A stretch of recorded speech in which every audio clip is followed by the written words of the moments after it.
And so, if you don't just come here and learn, and when you go out, you are just like somebody else. You are special because you are Muslims. So when your parents talk to you, do listen to them. Alright?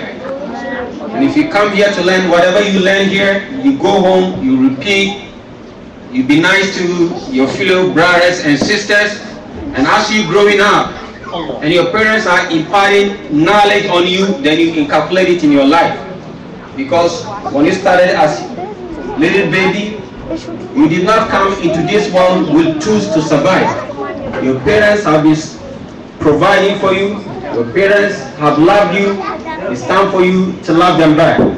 And the way to love your parents is to listen to them and respect them. You understand that? I just want to see your hands up. Who loves his mama? Great. You all love your mama, right? Everybody loves his mother. Who loves his father? I probably. Oh, great. That's good. Oh, you see, even the shirt too. Okay, in that case, the one basic thing to do to show love. Yeah, she really loves her mama. She's still, the hands are still up. You see, the one thing to do to show love to your mother and your father is by respecting them, by listening to them. They brought you up, they show you love, they protected you, they provided for you all what you want. You are their heart, so don't break their heart. And it is from this angle that one of our brothers in church, he has written a book on the importance of parental respect, parental love, and parental obedience. So please, I'll give him the mic. He will talk about the book, and whatever it is, he will discuss it in details with your parents. All right? Thank you very much for listening, and please don't forget, be respectful to your parents, and you will always be happy. All right? Assalamu alaikum warahmatullahi.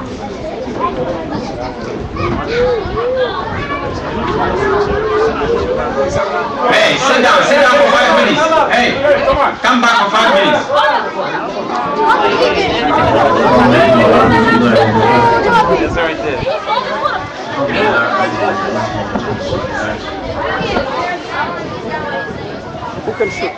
One more time, let us read Surah An-Nas all together, kindly, please. أعوذ بالله من الشيطان الرجيم. بسم الله الرحمن الرحيم.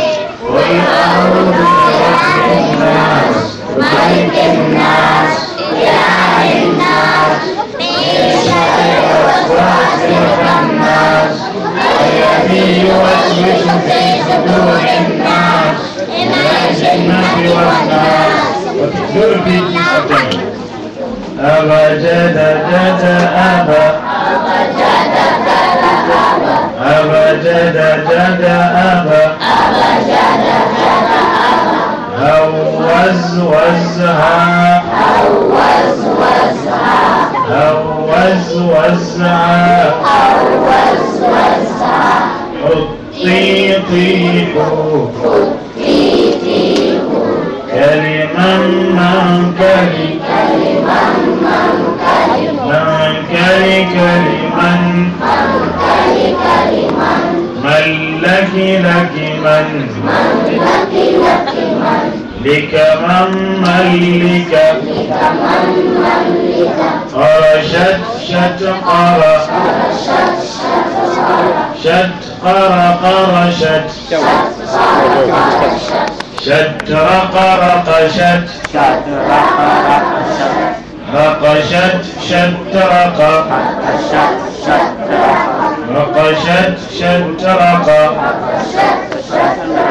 Thank you so much.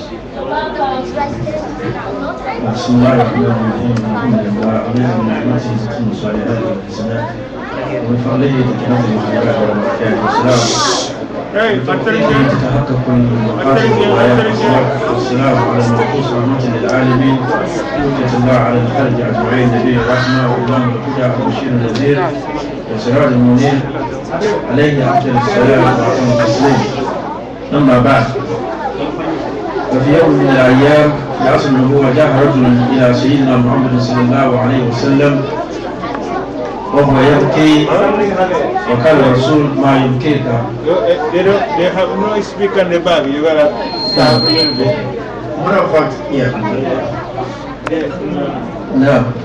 فقال له الرسول ما يبكيك. فقال له الرسول فقال يا رسول الله إن ابني هذا كان فقيرا وأنا غني وكان ضعيفا وأنا قوي، فلما صرت فقيرا وهو غني وصرت ضعيفا وهو قوي منحني من مالي.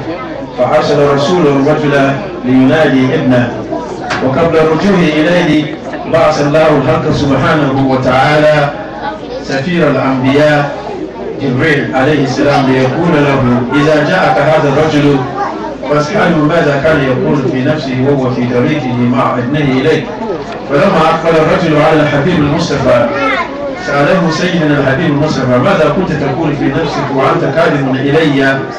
فابتسم الرجل وقال يا رسول الله إن الله يزيد ما بك كل يوم يقينا، والله لقد كنت أقول في نفسي لابني في نفسي هذه الأبيات الآتية بدوتك مولود وعوتك يافعا وعل بما أثنى عليك وتنهل إذا ليلة نابتك بالشجر لم أبت لشكواك إلا زاهرا أتململ كأني أنا المتروك دونك بالذي تغبت به دوني فأيني تحمل تخاف الردى نفسي عليك وإنني لأعلم أن الموت خطر مؤجل. ولما بلغت السن والغاية التي إليها مدى ما كنت فيك أهمل جعلت رجاهي جيزة وفضالة كأنك أنت المنعم المتفضل فأوليتني حق الجوار ولم تكن علي بمالي دون مالك تبخل. In brief, brothers and sisters in Islam, for the sake of time, I started actually with an incident that happened during the time of the Prophet. There was a time when a Sahaba approached the Prophet Muhammad sallallahu alaihi wasallam. Prophet Muhammad. And brothers and sisters in Islam, when we say a Sahabi, you know who Sahabi is? That's Sheikh Hamid al-Aristotle is a companion of the Prophet. Once a companion of the Prophet approached him, he came to him and he was crying. The Prophet asked him, why are you crying? He said, the Prophet of Allah, Inna ibni hadha, my son, he used to be kana fakir, he used to be poor and I used to be rich. And he used to be strong, he used to be weak and I used to be strong. So when it came, it's actually happened the other way around. When he became poor and I became rich, and when he became rich and I became poor when I was older, he refused to actually give me his money. He refused to feed me because I'm weak. I don't work anymore. The Prophet actually sent the boy go and call his father. While they were on the way coming, the father was reciting this poem that I recited. Actually, for the sake of time, I have translated in English. I have the translation here, but I won't rush through this. I will just paraphrase and tell you what it means. Actually, he was reciting the poem inwardly in his heart, and because Allah subhanahu wa ta'ala knows what is in our heart, he sent down Safir al-Anbiya, the ambassador of the prophets. He sent out Jibreel alayhi salam to tell the Prophet before he came to him. He said, Prophet, the guy that you asked to go and call his father, the Sahabi that you asked to go and call his father, when he comes, he will say, I tell him, Allah had him saying something in his heart. Allah sent me down to tell you, when he comes back, tell him, when he comes back to you with his son, ask him to recite what he was reciting to you. Upon arrival, the Prophet asked him to recite the poem. He was so flabbergasted, he was surprised, he was amazed. Why the Prophet, he said, actually, Allah actually sent Jibreel to tell me to ask you to recite what you were reciting. He recited to the Prophet what he was saying. He said, oh, I fed you when you were young through the light. This actually is an attribute of our marriage. The poem, actually, when you listen to the poem, it's actually attributed to our marriage, what our marriage went through. It was like I fed you when you were young through the umbilical cord. You know, those of us who are studying science, we know what is umbilical cord, actually.